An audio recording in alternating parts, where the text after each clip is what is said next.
Alright, so this is our second lesson video for section 11.1, and in this one we're going to focus on balancing equations. Balancing equations is like one of my favorite things ever. But then again, if you watched any of the lesson videos, apparently it's all my favorite because I just love chemistry. Alright, so in balancing equations we have to deal with two types of numbers, a coefficient and a subscript. So coefficients are numbers in front of the chemical formula. So see, I made the coefficients red. Subscripts are the numbers that show the number of atoms in a compound. So I made my subscripts blue. So far, we have dealt with subscripts before. H2O, C6H12O6. We've dealt with those. We haven't really done coefficients yet. When you balance equations, you can only change the coefficients. You can't get rid of a subscript. You can't add a subscript. You can't change a subscript. As easier as that could possibly make the problem, you can't do anything with the subscripts. You can only add coefficients. And then a skeleton equation is just an equation that has no coefficients. It could be balanced, it could not be balanced. So when we're talking about balancing equations, what we want is the same number and types of atoms on both sides of the yield sign. Because in chemistry, or in just the world in general, we can't create or destroy mass in chemical or physical processes. So what we have here is you multiply a coefficient and a subscript. So we have 4 hydrogens on this side and 2 oxygens on the reactant side. So 4 hydrogens, 2 oxygens. On the product side, we have 4 hydrogens and 2 oxygens. The coefficients, they distribute to everything behind them. The subscript only goes to what's in front. Okay, so we have 4 hydrogens and 2 oxygens on the reactant side. We have 4 hydrogens and 2 oxygens on the product side, so it is balanced. All right, here's another example down here. We have 1 copper, we have 2 silver, 2 nitrogen, and 6 oxygens, because we're multiplying. So 1 copper, 2 silver, 2 nitrogen, 6 oxygen. And on this side we have 1 copper, 2 silver, 2 nitrogen. Remember, you know how a subscript outside of parentheses distributes. 2 nitrogen and 6 oxygen, and that's how we know it's balanced. So what you're going to be provided is a skeleton equation with no coefficients, and you're going to have to add coefficients in order to balance it. So let's look at how to do that, because I super love doing it, so let's go. So to balance a chemical equation, you add coefficients to the substances so that the reactant and product side of the equation contain equal numbers and types of atoms. Coefficients are added so that the equation follows the law of conservation of mass, which says that mass cannot be created or destroyed in any chemical or physical processes. So this is called rules for balancing, but it's not really rules. Like, you can still balance without necessarily following these. They're more like suggestions or hints or like guidelines. These are just things I like to do to make balancing easier. So one thing I like to do is balance hydrogen and oxygen last. I like to balance every other element, then hydrogen, then oxygen. Sometimes that makes it easier. Sometimes that makes no difference. Alright, I like to count a polyatomic ion as a single unit if it appears unchanged on both sides of the equation. I'll show you what I mean by that when we get to some examples. Sometimes you're going to end up with an odd number and you need it to be even. If that happens, you can just double all the coefficients. Because if you double everything, everything else will remain balanced. But then that odd becomes even. Because like if you have a 7 and you double it, it becomes 14, which is now even. This is an actual rule, but it shouldn't happen very often. But if you're done balancing and you realize that you could reduce all your coefficients, that's what I tend to call overbalancing. It means you had it balanced at some point and didn't realize it, so you kept going. So you have to have the lowest whole number ratio of coefficients. Again, that isn't a common problem, but it happens every now and then. And just keep in mind, if you have a coefficient of 1 anywhere, it can't be reduced. And then a coefficient of 1 is understood and does not need to be written. Okay, so see, that's why you don't see a 1 here and a 1 here, because 1 is understood. Alright, so let's go ahead and get started and look at some together. Alright, so you just go one element at a time. Now some teachers, they like to teach you this chart method where you like write down how many you have of each element. I personally don't like that way. I think it's time consuming. But if you favor that way, you're more than welcome to use it. Like if your physical science teacher taught it to you that way and you loved it, that's fine. Okay, I just like to teach it the way that most of my students prefer, and that's not the chart method. If we do the chart method, it's long and tedious and people are less likely to actually do it. All right, so remember, the first thing is I like to save hydrogen and oxygen for last, but in this case, I only have hydrogen and oxygen. So we'll go really slow. So how many hydrogens on this side? I have 2. How many hydrogens on this side? I have 2. So hydrogen's balanced and good to go. So let's move on to oxygen. Here I have 2 oxygens. Here I only have 1. No subscript is of course an understood 1. So what times 1 makes 2? A 2. So I'll put a 2 in front. So see, now I have 2 oxygens here. I have 2 oxygens here because the 2 distributes to the H and to the O. But here's the problem. It distributes to the H also. So how many H's do I now have on this side? I have 4. So see, now I have to make this one 4. So what times 2 makes 4? A 2. So see, let me erase these arrows so they don't throw you off. All right, so let's just look at how it's balanced. So now I have 4 hydrogens on this side and 4 hydrogens on this side. I have 2 oxygens on this side and I have 2 oxygens on this side. And that's it. All right, that's all you have to do. Okay, so let's look at another one. So this is where I'll show you my polyatomic ion thing that I like to do. Again, you don't have to follow it and it doesn't work all the time. I see NO3 and I'm going to count that all as one thing, a nitrate. Okay, so I'm going to circle it and I'm going to keep that together. I'm not going to split it up into N's and O's because sometimes it gets really confusing if you have a lot of polyatomic ions. Alright, so I like to save H and O for last, so I'm just going to start with silver, Ag. So here I have 1 silver. Here I have 2 silvers. So what do I need to do? I need to put a 2. So see, now I have 2 silvers, 2 silvers. So next, I'm going to move to nitrate. Here, I have 2 nitrates. The reason I'm covering it is because I don't want you to multiply and think you have 6. You have 2 circled things, 2 nitrates. Here, I just have 1 nitrate. So I need to put a 2. So see, now I have 2 nitrates and 2 nitrates. Like I said, don't think of it as 6 for here. You're going to confuse yourself for later in this chapter. It's 2 nitrates. Nitrate just happens to be NO3, but that's all one thing.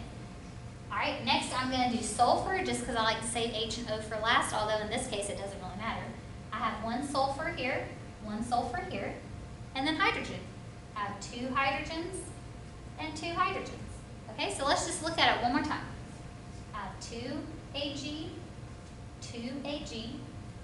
I have 2 nitrates, 2 nitrates, 2 hydrogens, 2 hydrogens, 1 sulfur, 1 sulfur. And that's how you do. Okay, so let's look at our bottom one and I'll show you when the circling does not work. So on my reaction down here, I can see 2 polyatomic ions. I can see hydroxide, which is OH. I can see phosphate, which is PO4. Phosphate stays as phosphate on both sides. So see, it's PO4 right here. It's PO4 right here. But hydroxide, which is OH, turns into something else. So I cannot keep it together. Okay, so you can only keep a polyatomic ion together if it remains unchanged on both sides. Alright, so let's look at this one. So I'm just going to start with zinc. So I have 1 Zn. Here I have 3 Zn. So what do I need? I need to put a 3. Okay, I like to save H and O for last, so I'm going to skip over those. Skip over H, and I'm going to go immediately to phosphate. So remember, phosphate, 1 phosphate is PO4. So this whole thing is 1. That's why I like to circle them for y'all so you can see it's all one thing in the circle. So I have 1 phosphate. Here I have 2 phosphates. Okay, see there's 2 of the circles. So I need to put a 2 over here. So see, now I have 2 phosphate, 2 phosphate. All right, and this is where it's going to get tricky. So just focus. Next, we're going to do hydrogen. All right, so here is a hydrogen. This 2 goes to the hydrogen because this 2 distributes to the O and the H. But this 3 also goes to hydrogen. So remember, we're multiplying and not adding. So right here, I have 6 hydrogens. So that may make you want to come over here, and since you have 2, put a 3. But you have to be careful because you also have hydrogen here. Sorry about that. All right, so let's look at this hydrogen. So this hydrogen, we have 3 times 2, so I have 6 more hydrogens.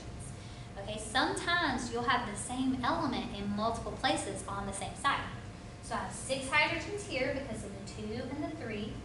I have 6 hydrogens here because of the 3 and the 2. So 6 plus 6 means total over here I have 12 hydrogens. All right, well here I only have 2. So what times 2 makes 12? 6. So see, now I have 2 times 3, which is 6 hydrogens. I have 3 times 2, which is 6 hydrogens. So 6 and 6 is 12 hydrogens.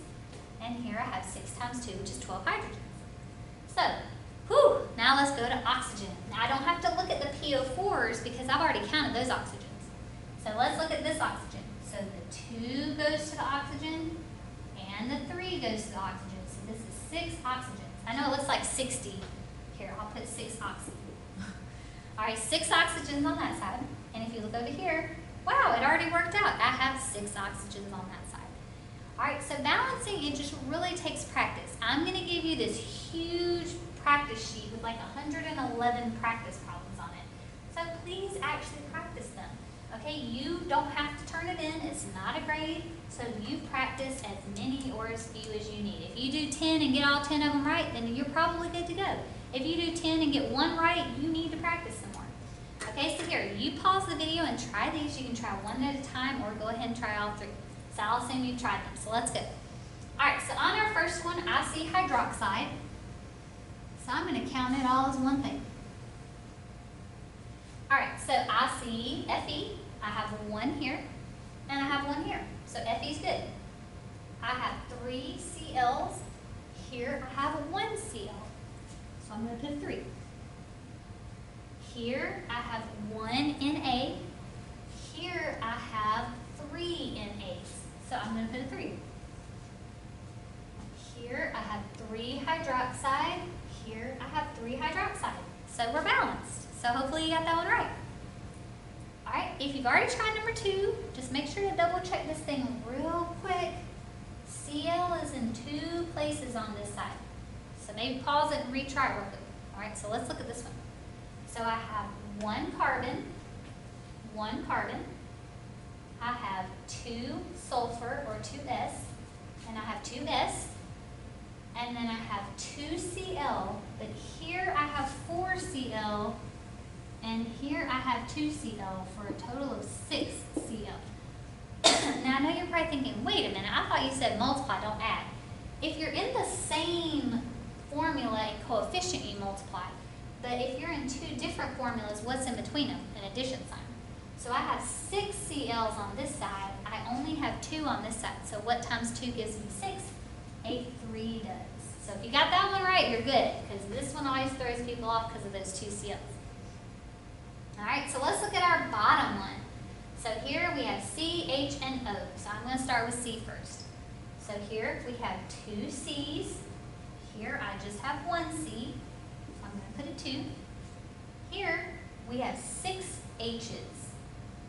Here I only have 2. So what times 2 makes 6? A 3.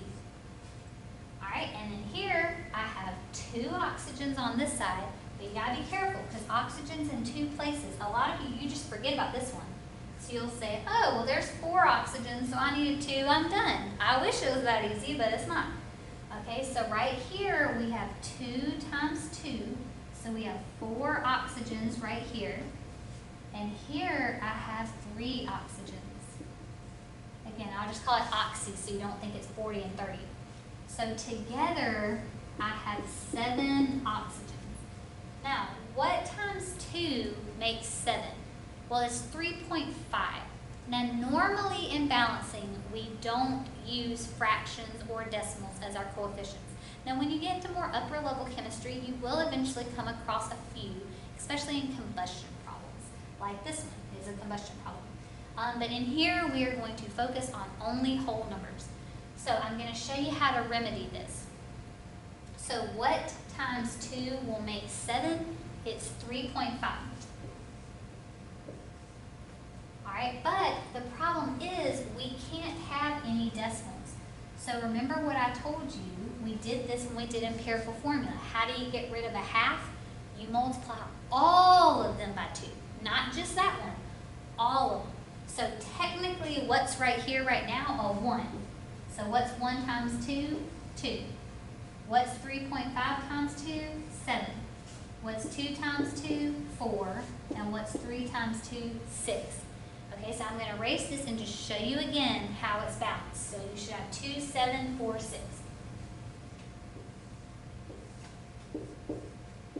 Alright, I just want to make sure you know it's balanced. Alright, so carbon, I have 2 times 2, which is 4. Carbon, I have 4. Hydrogen, I have 2 times 6, which is 12. Hydrogen, I have 6 times 2, which is 12. Oxygen, I have 7 times 2, which is 14. Here, I have 4 times 2, which is 8. And here, I have 6 more. And of course, 8 plus 6 is 14. Okay, so if you get to that problem where you have that odd number, just put your decimal, and then, like I said in my guidelines, just multiply everything by 2, and that will give you all whole numbers. Those take a lot of practice. I'm not going to lie, I really like that kind too, because I just think it's fun. So unfortunately, I'll probably give you that type a lot. Sorry. Alright, if you got that bottom one, by the way, on your own, you are super awesome and amazing, because I didn't even show you that yet. Alright, so let's knock out this section assessment. So it says, describe the steps in writing a balanced chemical equation. Remember, you add coefficients until you have the same number and types of atoms on each side. Number 2, write the skeleton equation for the following reactions. So they gave me the sentence, I need to write the chemical formulas. So it says heating solid copper to sulfide. So copper is Cu. The Roman numeral is the charge, positive 2. Sulfide is just sulfur. It's in group 16, so it has a negative 2 charge. Positive 2 and negative 2 cancel, so I don't need any other subscripts, and it tells me it's a solid. So it says heating copper to sulfide in the presence of oxygen gas. Whenever it says in the presence of something, that is also a reactant. It's like instead of saying and. Okay, so I'm going to say plus. Oxygen is a diatomic. Remember the 7 diatomics. So it's O2, not just O, and it tells me it's a gas. Then it says produces. So I'm ready for my arrow, but what did it tell me at the beginning? Don't forget about that. The triangle for heating. Alright, so heating copper 2 sulfide, solid copper 2 sulfide in the presence of oxygen gas produces pure copper. So copper is just Cu. Now, you know what state of matter copper most likely is in. It's a metal, so it's most likely a solid. If it wasn't going to be a solid, I would tell you in the problem. Then it says and, so there's my plus. Sulfur dioxide. Well, sulfur dioxide has prefixes, so I don't have to do anything with charges. So sulfur is S, dioxide means 2 oxygens, and then it tells me it is a gas. Alright, so again, if you're having trouble with naming, I don't know how many times I will say this in these videos. Go back to chapter 9. Alright, part B, it says iron, metal. So iron is Fe. A lot of you, if I say metal, you're tempted to put parentheses with a little m. That's not a choice. Your choice is solid, liquid, gas, or aqueous. So what do you think a metal is going to be? A solid. Again, if it wasn't, I would tell you. So iron metal is iron solid, and chlorine gas. So I'll put plus.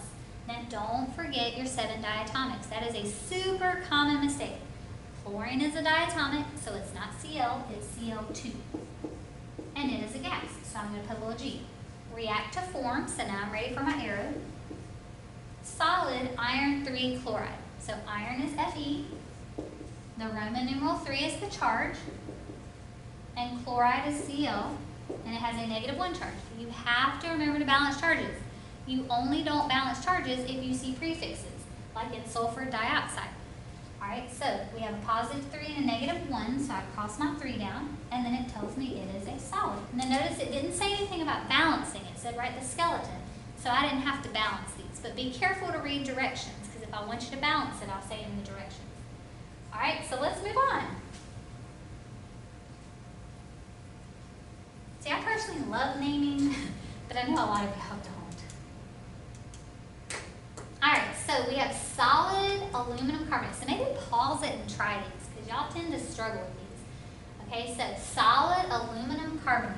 So aluminum is Al with a positive 3.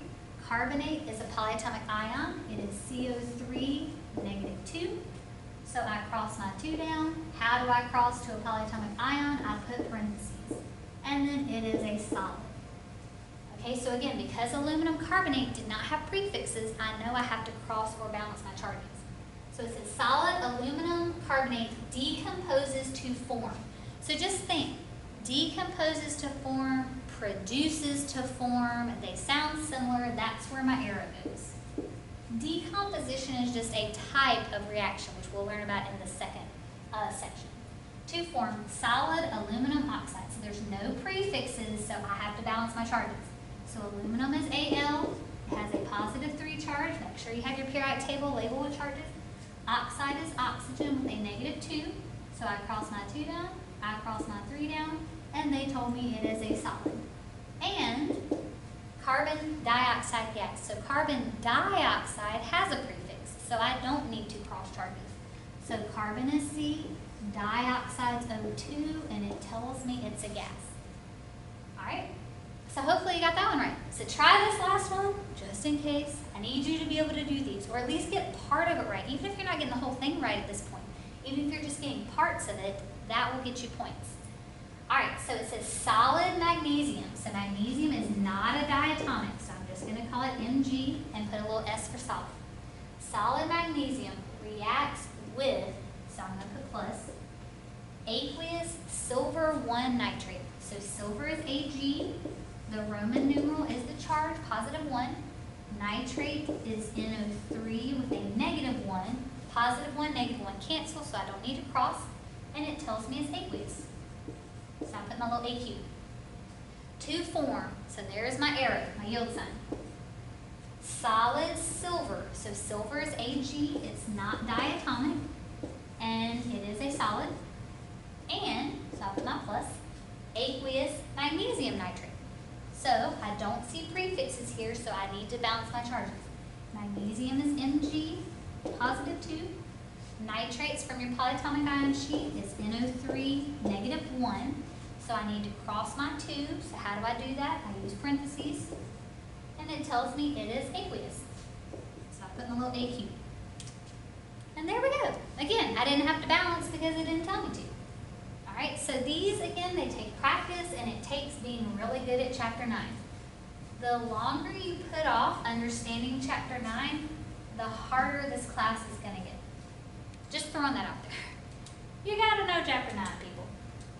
Alright, so balancing. So on these, we are just balancing the following equations. So we have S1, 1S, and 1S. So S is good. Here, we have 4 oxygens, because I have 2 and I have 2. So I have 4 oxygens over here. Here, I only have 3. So remember what I told you, if you have an odd number and you need it to be even, you can always double it. So when this happens, because see how we haven't added really any coefficients yet, instead of trying the decimal and doubling everything, I'll just say, okay, I'm just going to throw a 2 in front of here. Because if I put a 2 in front of here, this becomes 6, which is an even number. Okay, so just keep that in your pocket as a hint. All right, but before I look at oxygen, I messed up S. So see, now I have 2 S's. Here I only have 1, so I'm going to go ahead and fix that. I like to do that because oxygen a lot of times is the hardest element to balance. So if I mess up something else that's a little easier to fix, I like to go ahead and fix it before I move on. Okay, so now I have 2 S's, 2 S's. So now let's look at oxygen. Here I have 4, 2 times 2 is 4. And then here I have 2 more, which is 6, because 4 plus 2 is 6. Here I have 2 times 3, which is 6, and so everything is balanced. All right, let's move on to the next one. Maybe pause it and try these on your own first. All right, so here I have Fe, I have 2 of them, but here I only have 1, so I'm going to put a 2. Here I have 2 hydrogens, because remember I like to do everything, then hydrogen, then oxygen. I have 2 hydrogens, and here I have 2 hydrogens. Here I have 3 oxygens, but here I only have 1. So I'm going to put a 3.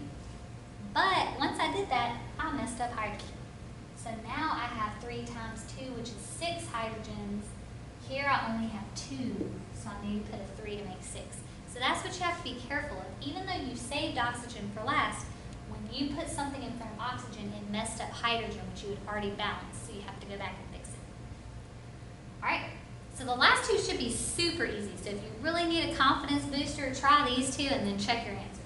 All right, so here I have 1 P, here I have 4, so I need to put a 4 in front. Here I have 2 oxygens, and here I have 10. So what times 2 gives me 10? 5. So hopefully you got that one right. And if you missed that one, you probably need to see me in class because you're having some trouble. All right, let's look at our bottom one. So here I have 1 aluminum and 1 aluminum.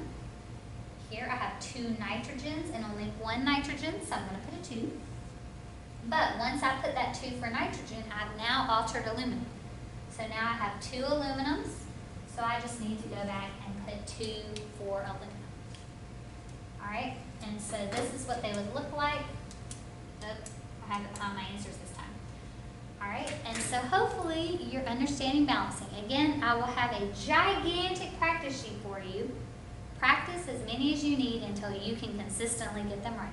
Also, if you are struggling with naming, please go back to chapter 9 and watch those lesson videos and practice the naming because you have got to be able to write formulas for this chapter. Correct, Correct.